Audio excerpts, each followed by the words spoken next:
आप मुझे बताओ कि आप चाहते हैं कि पीरपेती वालों फिर से जंगल राज आए? जोर से बोलो, चाहते हो क्या?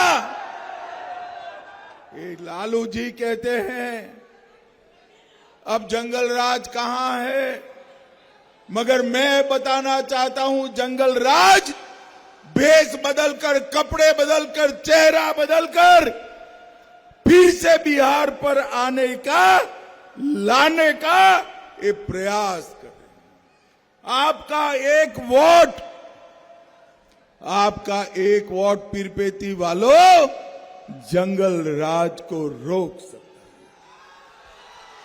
है। आपका कमल छाप निशान पर दबाया हुआ एक बटन, तीर छाप निशान पर दबाया हुआ एक बटन, हेलीकॉप्टर पर, गैस के सिलेंडर पर और तवे के निशान पर दबाया हुआ एक बटन ये जंगल राज को रोकने का काम करेगा। जंगल राज।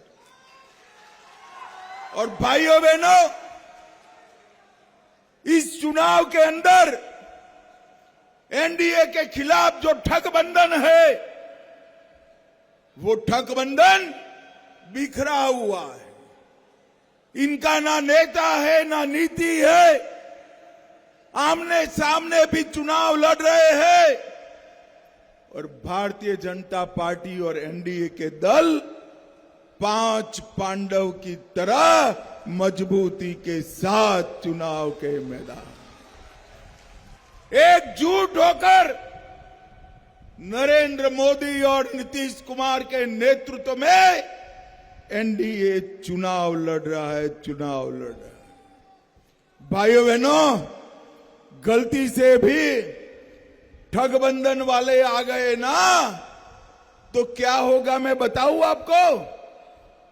भारतीय जनता पार्टी ने, एनडीए ने तय किया है कि फिर से सरकार आने के बाद हम बिहार को बाढ़ मुक्त बनाने का मंत्रालय बनाएंगे। बाढ़ मुक्त बनाएंगे। कोसी, गंडक, गंगा और कई सारी नदियों का पानी कभी बिहार में बाढ़ नहीं ले पाएगा। ये पानी किसान के खेत में जाएगा और खेत लहलहाएंगे। हमने तो बाढ़ मुक्त बिहार का मंत्रालय बनाने का तय किया है। उन्होंने तय किया है अपहरण के लिए एक मंत्रालय बनाएंगे, एक्सटोर्शन के लिए एक मंत्रालय बनाएंगे और खून फिरौती के लिए एक अलग मंत्रालय बनाएंगे। आपको तय करना है पीरपेती वालों, बाढ़ मुक्त बिहार का रोजगारी का मंत्रालय चाहिए या अपहरण या खून का मंत्रालय चाहिए। और भाइयों बहनों, कल बिहार के आधे हिस्से में मतदान हो गया है, आधे हिस्से में मतदान होने वाला है। आज सुबह ही मैं कल के मतदान का हिसाब किताब लेकर आया हूं। आपको जानना है कल के मतदान में क्या हुआ? जानना है क्या? तो समझ लो भैया, दीदी लोग भी समझ ले, कल के चुनाव में लालू की पार्टी का सुपड़ा साफ हो गया। अब बारी भागलपुर वालों की है, पीरपेती वालों की है। आप लोग भी इनको निकालो, बिहार विकास के रास्ते पर आगे बढ़ जाएगा। भाइयों बहनों, अभी अभी मैंने एक आश्चर्यजनक दृश्य देखा। लालू जी बीमार साथ में बेटा बैठा है और साहबुद्दीन के बेटे को टिकट दे रहे और लालू जी का बेटा नारा लगा रहा है, साहबुद्दीन अमर रहे। भागलपुर वालों, दंगों को भूले हैं क्या? जरा जोर से बोलो, दंगों को भूले हैं क्या? फिर से शहाबुद्दीन का समय वापस लाना है क्या? शहाबुद्दीन का बेटा ओसामा मैदान में है, और ओसामा अगर चुनाव जीतता है, शहाबुद्दीन के कल्चर वाले चुनाव जीतते हैं, तो भागलपुर में फिर से दंगे होंगे। और भारतीय जनता पार्टी चुनाव जीतती है तो पीरपेती और भागलपुर का विकास होगा, विकास होगा। भाइयों, आप लोगों ने तय करना है कि आपको दियारा में अपहरण इंडस्ट्री खोलने वाले आरजेडी चाहिए या दियारा में पर्यटन इंडस्ट्री खोलने वाली भारतीय जनता पार्टी चाहिए, वो आपको तय करना। पीरपेती में 29,000 करोड़ से निजी क्षेत्र का सबसे बड़ा पावर प्लांट हमने बनाया है। बक्सर भागलपुर एक्सप्रेस वे बनाया है।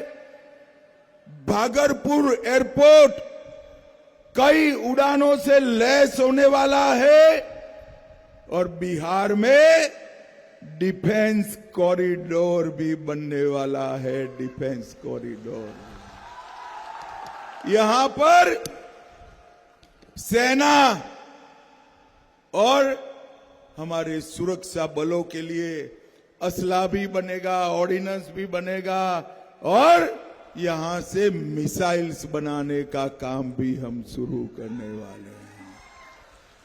भाइयों बहनों, नरेंद्र मोदी जी ने इस देश को सुरक्षित करने का काम, मनमोहन सिंह सोनिया लालू की सरकार थी, आए दिन पाकिस्तान से घुसकर आतंकवादी हमला करते थे। इस देश के प्रधानमंत्री में हिम्मत नहीं थी आतंकवाद का जवाब देने की, एक स्टेटमेंट देने की भी। नरेंद्र मोदी आए, उरी में हमला हुआ, पुलवामा में हमला हुआ, हमने सर्जिकल स्ट्राइक और एयर स्ट्राइक कर चेतावनी दी। तीसरी बार पहलगांव में हमला किया, हमारे यात्रियों को धर्म पूछकर मारा।